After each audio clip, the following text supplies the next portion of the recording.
Hey everybody, welcome back to another episode. Today I'm going to be talking to you about my top 5 favorite games of 2021.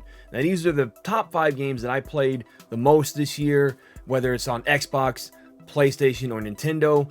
I've played a bunch of games this year, but these 5 games are the ones that I picked as my top favorite. And if you have your own top 5 favorite list, I would love to hear down below what your favorite games of the year were. Who knows, maybe we have the same list, maybe not. I'd love to hear what everybody's favorite games are this year. So with that being said, let's go ahead and get into it. All right, coming in at number 5, we have Deathloop. Now what I loved about Deathloop is the Groundhog Day style gameplay where, you know, when you die, you have to redo everything again. It's a roguelike game similar to Returnal, which released earlier this year, except this one features more of a, save points and everything, whereas Returnal didn't. I love Returnal, but Deathloop just had that feeling of, if I screw up, I can continue back where I left off and I don't have to restart from the very beginning. I mean, you can choose to restart from the very beginning, but it feels sort of like a James Bond meets, I want to say Logan's Run type of deal, where, everybody's trying to kill you and you have to figure out why. And what makes it fun is that when you die, Colt, the main character you play as, he's always making jokes or some kind of reference to, dying multiple times during the level that you're playing as. For example, one of the first levels you play as, I think you have to die multiple times in order to figure out what's going on. Like, you keep dying as you're going through the first section, and you keep picking up this same postcard, and at first you read it, but then by the third time he's just like, nope, I don't need to read this anymore, I'm good, I know what I'm supposed to do. And it's in order to figure out how to progress to the next area. And then once the game opens up to more areas and more levels, it just becomes crazy. And there's so many different ways that you can take out your enemies. You can knock them off a ledge, you can do a headshot, or just silently kill them. There's so many different ways that you can take out your enemies, and there are objectives related to all of those ways that you can take out enemies. So I thought that was kind of cool how they implemented that into the game. And like I said, it does feel like a James Bond style game. It has a very 1960s vibe to it at times, and I love the game, and I think you should definitely check it out if you have not already. You can currently get this game on the PS5 and PC. As far as I know, that's where it's going to remain until otherwise. So PS5 or PC is where you can play the game currently. All right, and coming in at number 4, we have Metroid Dread. I'll tell you what, this game, when they announced it, I was so surprised. I was not expecting a new side-scrolling or Metroid 5 game at all. Didn't think we'd ever get one again. Now, yes, we had Samus Returns on the DS, and I didn't think, they would ever make another one similar to that. I thought we would get a port of that game before we got another new side-scrolling Metroid game. We were all expecting to see information or news on Metroid Prime 4, which we still haven't seen a whole lot of, and I'm hoping that sooner or later at another Nintendo Direct they do show something. But for now, we got Metroid Dread, and this game is challenging as heck. I am not lying. It's very hard compared to the older Metroid games, which, yes, they had a little bit of challenge, but they didn't have robots that killed you every 2 seconds. And the enemy robots were basically the abilities. When you killed one, you would get an ability from them. But the point is, you had to traverse through the game and get to certain areas in order to get a special laser to take them out, which could prove to be challenging because there were times where I just got completely lost in the game. And I love that. I love that I got lost. It made me think, how am I supposed to get through this area? Where can I go to get to the next area? Where can I go to get this upgrade to take out this robot? And it felt like old school Metroid, where you're just exploring and trying to find the next area, where to go, what to do. And I highly recommend this game if you have a Nintendo Switch. It's very fun, very challenging, like I said. It is only available on Nintendo Switch because Nintendo's kind of drifting away from the DS or 3DS, which I think they've been drifted away for a while now. But Nintendo Switch is where you can find this game.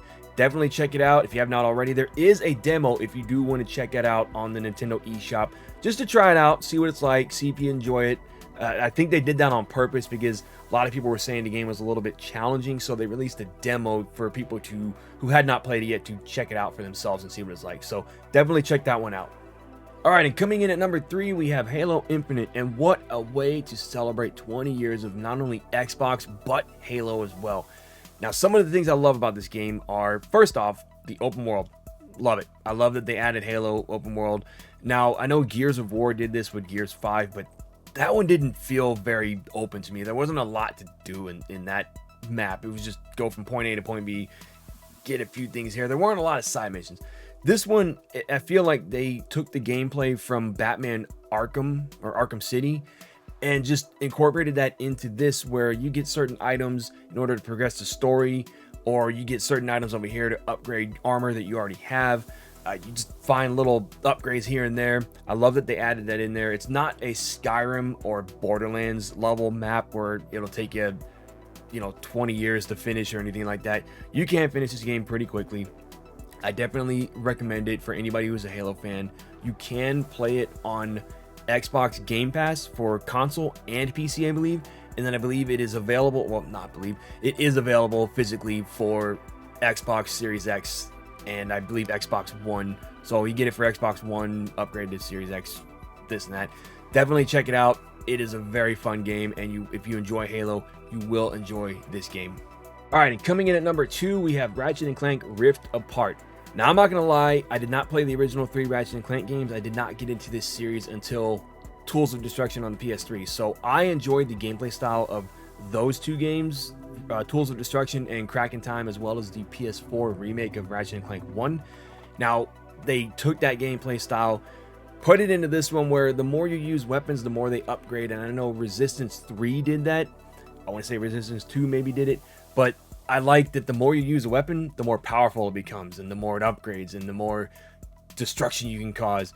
I also love that they added in the basically customizable parts of the uniforms, so you can collect armor parts, and you can wear different armor parts for the legs, the torso, the head, and each one of those has a different perk. So if you wear maybe the helmet and the perk is more bolts, then you get more bolts. If you wear all 3 parts of the more bolts armor, then you get even more, or you get more ammo, or you get ways to disguise yourself as an enemy and sneak past them when you're in security checkpoints and everything like that.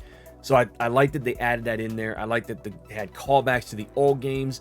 I like that they even have characters and items from other games, like Disruptor was Insomniac's first game, and then you have it's these orbs from Disruptor. Then you have the gems from Spyro. You have a knockoff Mario coin. And then you have something else that's from another game. I can't remember, but it was all of their games that they worked on. And they have these little items that basically you can swap out and make the collectibles that item instead. And I want to say the PS4 game did that as well, but I never really messed with it too much.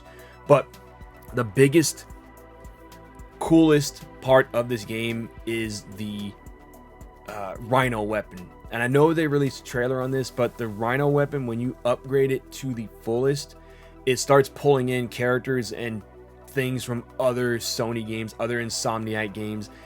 And I just thought that was the coolest thing, how they did that. And even games that were not Insomniac related, they just brought them in, and I'm sitting here going, oh man, that's that character from that game, that's that character from that game. So definitely worth playing if you're a Ratchet and Clank fan. I don't know if they're going to make any more after this. This might have been like, they're, hey, if this is our last game, then we're going to go out with a bang kind of thing. But we'll see, because I know they're working on Spider-Man 2 right now. But and Wolverine. So definitely, like I said, check this game out. It is available only on PS5 right now. I don't know if they have any plans to move it to PC. I don't think Insomniac is one to move their games to PC, but we'll see. But right now, it is currently only available on PS5. All right, and coming in at number 1, guys, we have Resident Evil Village. Now, this was my most anticipated game of 2021. I was excited to play it ever since they first announced it last year. The most exciting thing about this game, actually, is that they took everything from Resident Evil 4. So you have the semi-open world, the village that you can explore, the mercenaries, the merchant, and then the upgradable weapons at the merchant. So basically, you can just collect diamonds, gems, crystals, all that fun stuff from Resident Evil 4, and then go sell it to the merchant. And some key items you can actually combine with other key items and get even more money from him, similar to Resident Evil 4. So basically, this game was a lot of people said it was a testing ground for the Resident Evil 4 remake. We'll see. But I absolutely loved Village. And if you love Resident Evil 4 or just Resident Evil in general, you're going to enjoy this game. Now, if you weren't a fan of Resident Evil 7's first-person view, I say still give this game a chance and just try it out, see if you like it. If not, no big deal, no big deal. But definitely check it out. You can get this game on PS5, PS4, Xbox Series X, Xbox One, and Steam. It's available on all platforms, and I believe the price has gone down a lot since it first released. It's constantly on sale. I'm always seeing it on sale, so definitely check it out. Pick it up if you haven't already, and enjoy the game.